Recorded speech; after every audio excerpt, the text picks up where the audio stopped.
Chicken biryani রান্না করব। এক এক দিন এক এক স্টাইলে রান্না করি, আজকে একটু অন্য স্টাইলে রান্না করব।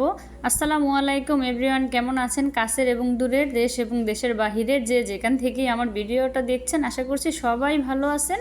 আমিও আল্লাহর রহমতে আমার ফ্যামিলি নিয়ে ভালো আছি আলহামদুলিল্লাহ। আমি এখানে পেঁয়াজ কাঁচামরিচ ভেজে টমেটো সস দিয়ে এখানে মশলা দিয়েছিলাম। এটা ছিল চিকেন বিরিয়ানির মশলা। এখানে একটু টক দই দিয়ে নিলাম। টক দই দিয়ে তারপরে এখানে মশলাটা ভালো করে কষিয়ে নিলাম। অল্প একটু জিরা বাটাও দিয়েছিলাম একটু ফ্লেভারের জন্য, আর হালকা একটু গুঁড়া মরিচের দিলাম যেন একটু কালারটা ভালো আসে। একটু ধনিয়া গুঁড়া দিয়ে নিলাম। এখানে সম্পূর্ণ মশলাগুলো সব আমি কষিয়ে একদম ঘরোয়া উপাদান দিয়ে আমি আজকে চিকেন বিরিয়ানিটা রান্না করব। আমাদের হাতের কাছে যে মশলা থাকে ওগুলা দিয়ে রান্না করব। খেতে খুবই মজাদার এবং টেস্টি হয়েছিল। আর আজকে আমি আলাদা পোলাওটা করে নিব। আলাদা পোলাও করে নিলে চিকেনটা আলাদা কষিয়ে নিলে দুটোটার ফ্লেভার খেতে একটু ভালো লাগে। একসাথে করলে তেমন একটা ভালো লাগে না। আমি ওই রকমভাবেও করে দেখিয়েছিলাম, কিন্তু আমার কাছে মনে হলো যে এইভাবে করলেই ভালো হয়। তো এই জন্য আমি আজকে পোলাওটা আলাদাই রান্না করে তারপরে চিকেন বিরিয়ানিটা মিক্সড করে নিব।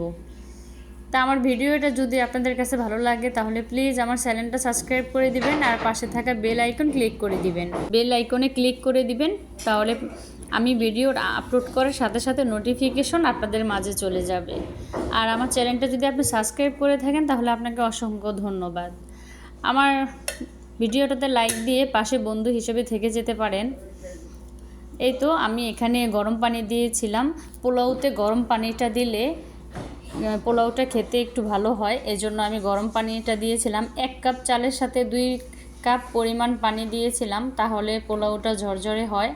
আর এখানে একটু ঘি দিয়েছিলাম, আস্ত কাঁচামরিচ দিয়েছিলাম তাতে একটু ফ্লেভারের জন্য। এই তো আমার চিকেন বিরিয়ানিটা হয়ে গেল। দেখতে মাশাআল্লাহ খুবই মজাদার এবং লোভনীয় হয়েছিল। আজকে দুপুরে চিকেন বিরিয়ানিটাই হবে। এটা আমি আর আমার মেয়ে খাবো, আমার হাজব্যান্ড তেমন একটা পছন্দ করে না। এখানে আমি সার্ভ করে নিচ্ছিলাম। দেখতে কতটা লোভনীয় হয়েছিল মাশাআল্লাহ। আর দুপুরে আরও অন্য অন্য আইটেমও থাকবে, এটা শুধু মা মেয়ের জন্যই। এখানে আমি একটু বড় চিংড়ি মাছ ছিল, সেটাই আমি ভুনা করে নিয়েছিলাম। চিংড়ি মাছগুলো অনেকটাই বড় সাইজের ছিল, এটা আমি ভুনা করে নিয়েছিলাম। আর একটু ইলিশ মাছও ভুনা করে নিব, এগুলো হাজব্যান্ডের জন্য। মানুষ 3 জন, তারপরও 2-3টা আইটেম এরকমই থাকে সব সময়, প্রতিদিন এরকমই হয়, কি আর করার। সবাই ভালো থাকবেন, সুস্থ থাকবেন, আর আমার ভিডিওটা ভালো লাগলে একটা লাইক করে দিবেন। আল্লাহ হাফেজ, আসসালামু আলাইকুম।